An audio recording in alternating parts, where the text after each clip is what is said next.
시켜. 법대로 해.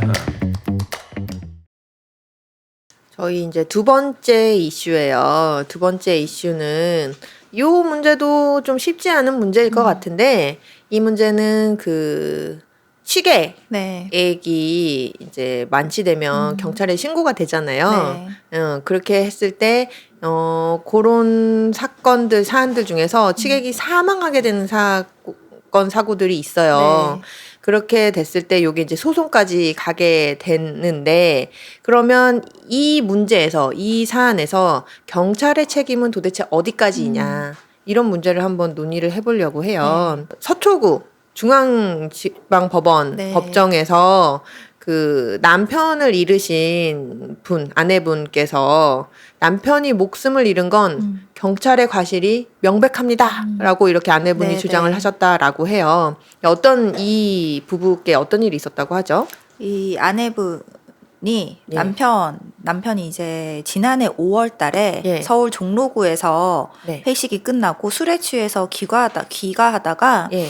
강북구 길가에서 잠이 들었다고 합니다. 네. 그래서 새벽 2시경에 지나가던 행인이 경찰에 이제 신고를 했고, 네. 그래서 이제 출동한 경찰한테 발견이 됐는데, 예. 당시에는 이 남편분이 괜찮다, 혼자 집에 갈 수 있다, 이렇게 출동한 얘기를 경찰한테. 했대요. 예. 예. 그러면서 스스로 걸어갔대요. 예. 그러니까 이제 경찰들도 괜찮나 보다 하고 이제 설수를 했어요. 예. 그런데 이제 약 5시간 후에 예. 인근 건물 계단에서 넘어져 숨진 채로 이제 발견이 아이고. 된 거죠. 그랬더니 이제 이 아내분은 예. 경찰의 미흡한 조치로 남편이 사망을 했다라고 하면서 정부를 상대로 손해배상 청구 소송을 냈어요. 그래서 네네. 이제 입수한 기록들을 보니까 예. 부검 당시에 그 사인이 급성 알코올 중독사 그리고 외상성 뇌손상, 예. 질식, 그러니까 어디에 머리를 부딪힌 것 같아요. 그리고 이제 그렇네요. 예. 질식 등이었는데 예. 술에 취한 이 남편분이 예. 집으로 착각을 해서 다른 건물로 들어갔다가 계단에서 넘어진 거예요. 그러신 네. 것 같죠. 지금 네. 경위를 살펴보면. 그래서 계단에서 넘어진 뒤에 의식을 잃고 호흡 곤란을 겪어서 결국은 이제 사망에 이르렀는데, 반면 이제 경찰은 예. 그 매뉴얼이 있다, 주치자 관련해서. 주치 대응 매뉴얼. 네. 그 매뉴얼에 따랐을 뿐 내가 과실을 한 건 없다라고 이제 네. 주장을 하는 거죠. 왜냐면 또 이제 요 당시에 이제 또 출동하신 경찰분의 좀 항변을 들어보자면, 이 경찰관들이 이제 출동을 해서 이 사망하신 분은 어깨를 이렇게 톡톡 두드리자마자 눈을 뜨셨대요. 네네. 이제 이분 지금 잠들어 계시잖아요. 근데 막 흔들어서 깨운 게 아니고 톡톡 하는 정도로 이렇게 정신을 차리고 잠에서 깨서 경찰관들이랑 정상적으로 눈도 마주치고 또 정상적으로 의사소통도 가능했기 때문에 경찰관 입장에서 봤을 때는 어떤 판단 능력이라든지 의사 능력이라든지 이런 게 상실된 정도라고 보기에는 조금 어려웠다. 그래서 경찰이 이제 가지고 있는 그 매뉴얼에 따라도 보면은 이게 완전 급박한 위험성이 있는 경우가 아니었기 때문에 일반적으로 그냥 일반적인 주치자 라고 판단을 했기 때문에 이런 보호조치 대상자라고 이렇게 보이지는 않았다. 그래서 이제 가볍게 기가조치 이렇게 좀 말씀드리고 철수를 한 거다라고 이렇게 이야기를 해요. 네. 그러니까 좀 뭐 이 애매한 지금 부분은 있죠. 애매하죠. 근데 이제 보면 그 취객을 대응하는 네. 그런 방법과 관련해서 경찰 책임이 어디까지냐라고 하는 그러네요. 게 네. 판례가 일관되면 또 좋을 텐데 글쎄 말이에요. 일관되지 않아요. 그래서 지난해 11월, 올해 1월 뭐 잇따라 이런 사건들이 있었는데, 그죠. 지금 얼마 전에도 왜 그 취객이 술 취하셔가지고 이제 그 지구대에서 이제 앉아 계시다가 머리 이렇게 쿵 하셔가지고 결국은 사망하게 네. 되셨던 그 사건도 있잖아요. 예. 지난해 5월에도 있었대요. 예. 지난해 5월에도 이런 비슷한 사건이 있었는데, 이런 케이스들이 다 이제 법원의 판단이 일관되지 않고 다 엇갈렸던 거죠. 이게 쉽지 않은 문제네요. 그렇죠. 예. 2018년 3월에는 강원도 횡성에서 이제 술에 취한 사람이 쓰러졌다라는 신고가 이제 접수가 돼서 예. 출동을 했는데 예. 이분은 또 괜찮다라고 또 얘기를 해서 네. 또 경찰들은 또 철수를 했대요. 예. 그랬는데 10시간 뒤에 주차장 옆 계단 밑에서 또 숨진 아유. 채 발견이 된 거죠. 네네. 그래서 이 케이스 같은 경우는 유족이 국가를 상대로 손해배상 청구를 했을 때 네. 법원에서 9천만 원 배상하라는 판결이 나왔어요. 그러면은 재판부가 보기에는 그 경찰에게 책임이 있었다라고 이렇게 본 거네요. 그쵸. 예. 취객에게 귀가를 당부하기만 하고 현장을 떠난 경찰의 네. 대응은 경찰관 직무집행법에 명시된 보호조치 미흡에 해당된다. 그러니까 보호조치를 다 하지 않았다. 그러니까 단순히 귀가해라, 뭐 귀가 조심히 하세요라고 당부만 하고 간 정도로는 이 상황을 봤을 때 모든 보호조치를 다 했다고 보기 어렵고 결국 이거는 경찰관이 본인의 직무를 위배한 것이다라고 판단을 한 거죠. 그러니까 아마 그런 게 이제 그 따지게 됐을 것 같아요. 왜냐하면 주치자가 이게 좀 뭐 선생님 이렇게 했을 때 저 괜찮아요 이렇게 이제 얘기를 했다고 하잖아요. 그래서 우리가 보기에는 뭐 이렇게 이상이 없다고 판단했다라고 이렇게 아마 이제 항변을 하셨을 것 같은데 재판부가 보기에는 아무리 그 주치자가 괜찮다라고 이렇게 얘기를 했어도 만취 상태여도 비몽사몽 이게 정말 괜찮아서 괜찮다라고 이야기하는 게 아니라 그냥 괜찮아요 하니까 그냥 괜찮아요 이렇게 이제 얘기를 했을 거고 그런 상태는 눈으로 봤으면 이게 정말로 괜찮아서 제가 괜찮습니다라고 하는 것과 그냥 무의식간에 괜찮아요 이렇게 얘기하는 거는 이제 구별이 가능했을 거다. 그래서 아마 이분이 이제 뭐 알코올 정도 상태면 아마 그런 판단이 가능했을 것인데도 불구하고 조치를 하지 않고 그냥 간 것이 그 어떤 그 보호조치 미흡에 해당이 되는 거다. 네. 이렇게 판단을 했던 것 같아요. 근데 또 반면에 2012년 대법원 판례는 예. 정상적인 판단 능력, 의사 능력을 아예 상실한 정도가 아닌 이상 예. 경찰이 보호 조치를 강제로 발동할 수는 없고 예. 그리고 일반적인 주치자는 보호 조치 대상자로 볼 수 없다라고 또 판치를 한 바가 있어요. 이거에 따르면 주치자가 적어도 뚜렷하게 나 괜찮다, 나 혼자 집에 가겠다, 예. 뭐 요 정도 자기 의사를 밝힐 수 있으면 예. 경찰로서도 그 이상의 어떤 조치를 취할 수는 없다는 거죠.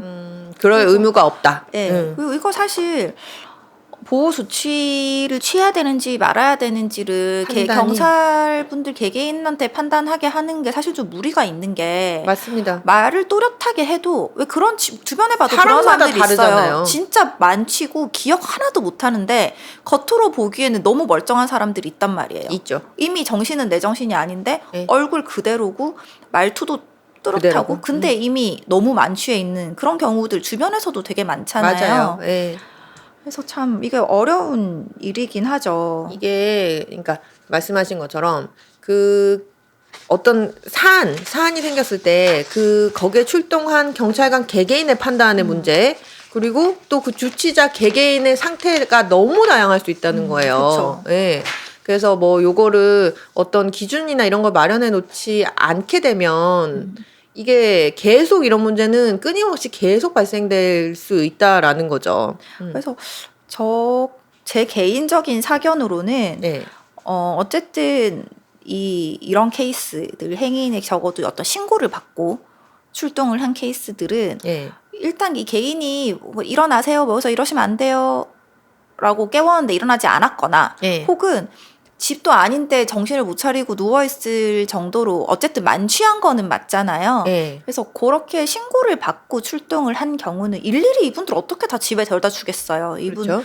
그러면 이제 또 정말 필요할 때 이 공권력이 네. 행사되지 못할 수도 있는데 그럴 수는 없어도 그렇게 신고를 받은 케이스는 네. 적어도 보호자, 보호자 가족들에게 연계. 전화 정도는 하도록 그 매뉴얼이 마련이 돼야 되는 게 아닌가. 그래서 보호자가 직접 와서 인수인계 해갈 수 있도록 보호자 연계가 예. 이제 필요할 것 같고 그래서 지금 그렇지 않아도 이제 경찰에서 이게 이 주치자 방지 사고 이 보호 조치 매뉴얼 요게 이제 계속 이 문제가 계속 이제 대두가 되다 보니까 이거를 좀 개선하자 네. 이렇게 해가지고 TF를 구성을 했어요. 태스크포스를 이제 이달 말까지 운영을 해가지고 이런 개선 방안을 논의를 하겠다 이제 이렇게 이야기를 하고 있고요.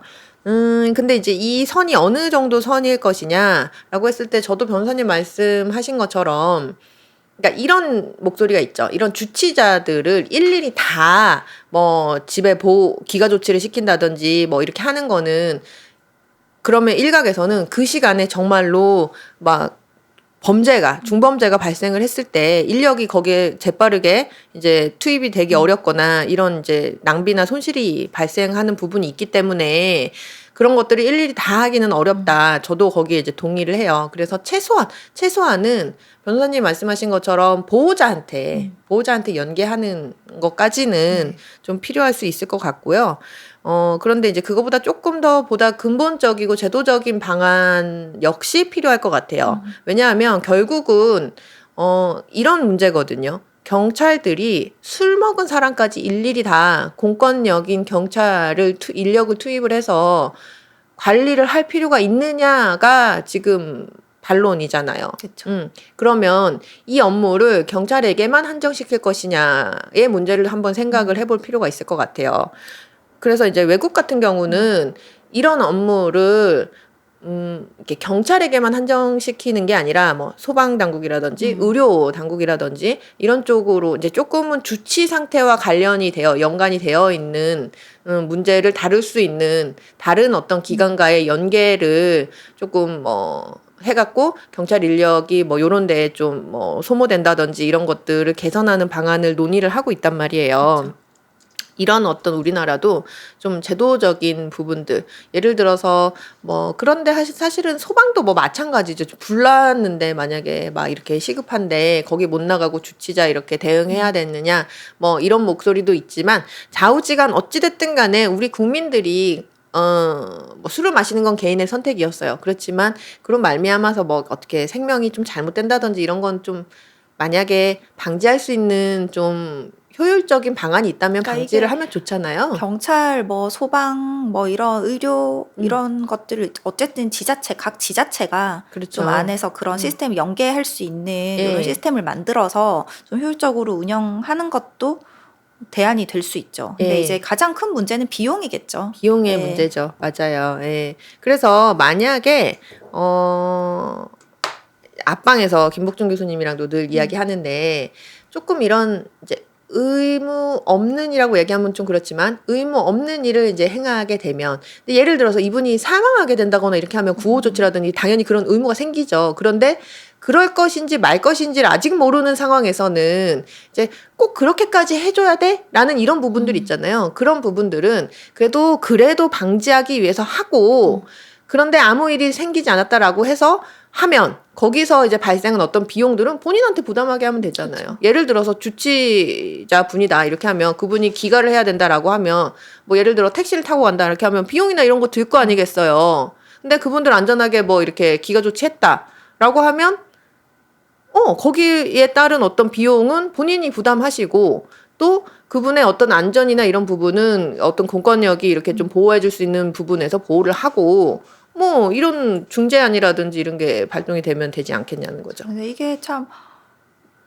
얘기가 하기 어려운 부분인 거는 맞는 것 같아요. 왜냐하면 어쨌든 어떤 제도를 마련하고 방안을 마련하고 결국 이게 국민의 세금으로 이루어지는 것들이잖아요. 그렇죠. 여기서 어떤 사회적인 합의나 어떤 공통적인 어떤 한 지점으로 의견이 모아지지 않으면 또 이런 것들에 대한 얘기가 계속 나올 수밖에 없기 때문에 그렇죠. 물론 점차적으로 이런 피해를 줄일 수 있는 방법도 국가적인 차원에서 하긴 해야겠지만 예. 일단은 자기가 지켜야죠. 너무 이기지 못할 술을 마시고 그리고 회식 같은 데서 있어서는 자의 아닌 타의로 이렇게 만취하는 경우가 있는데 그러면 이게 사회의 어떤 문제를 돌리기보다는 같이 이렇게 자리에 있었던 사람들이 그래도 좀 집에 귀가를 할 수 있을 정도로 좀 서로 좀 챙겨주고 맞아요. 그런 예. 거는 좀 해야 될 좀 인식을 그렇게 해줘야 될 것 같아요. 도의적으로요. 예. 예. 이제는 술 먹고 밤거리를 다니는 게 여자한테만 위험하고 이런 세상이 아니에요. 예. 예. 그리고 또 어떤 범죄를 당한다고 해서 반드시 범죄를 당해서 상해를 입거나 생명이 이렇게 잃거나 하는 게 아니고 맞아요. 너무 과한 음주도 사망으로 직결될 수 있기 때문에 맞습니다. 같이 술 마신 동석한 사람들이 일단 서로를 좀 챙겨주고 본인이 먼저 좀 자제를 하시고 그리고 그런 것들이 바탕이 돼야 그래도 좀 점차적으로 어떤 시스템을 만들어가면 그게 또 효용을 볼 수 있지 않을까. 뭐 그렇죠. 맨날 만들어봤자 맨날 취해서 사람들 길바닥에 쓰러져 있고 하면 맞아요. 그 시스템도 사실 결국은 유명무실해질 수밖에 없는데. 맞습니다. 네. 네, 맞아요. 우리가 이제 더불어 사는 사회잖아요. 사회라는 게 그렇잖아요. 다 같이 모여서 잘 살려고 만든 게 이제 사회다 보니까 나 하나 뭐 누구 하나 이렇게 해서는 될 일이 아니고 다 같이 이렇게 좀 이런 문제가 있으면 개선을 해나가야 되겠죠. 그래서 변호사님 좋은 말씀 해주셨는데 일단 본인이 이기지 못할 만큼 술을 마시지 마시고 두 번째는 만약에 뭐 어찌됐든 간에 마셨다면 같이 그 자리에서 동석한 일행들이 그래도 도의적인 어떤 측면에서 그분을 좀 책임져 주고 여기에서도 이제 모자라서 어떻게 발생되는 그 이외의 상황에서 사회나 국가가 이제 어떤 좀 개입을 해서 도움을 주는 그러한 이제 방안, 쓰리 콤보의 쓰리 스텝으로 누구 하나가 해서 이게 될 것도 아니고. 그렇네요. 예. 네. 오늘은 좀 이렇게 계속 오늘 이슈가 다 어려운 문제인 것 같아요. 이거는 뭐 사실 금주령을 내리지 않는 이상 근본적인 해결은 사실 어려운 문제 아니고 계속 있을 수밖에 없는 문제인 것 같아서. 그래서 모쪼록 이런 문제가 이제 이런 안타까운 사고가 안 생기고 경찰분들 입장에서도 조금 너무 답답하신 그쵸. 그런 상황 억울하신 부분도 되게 많을 것 같아요. 이 경찰 안 생기고 원만한 어떤 그 매뉴얼이 잘 만들어지기를 기대해 보겠습니다. 네, 수고하셨습니다. 감사합니다.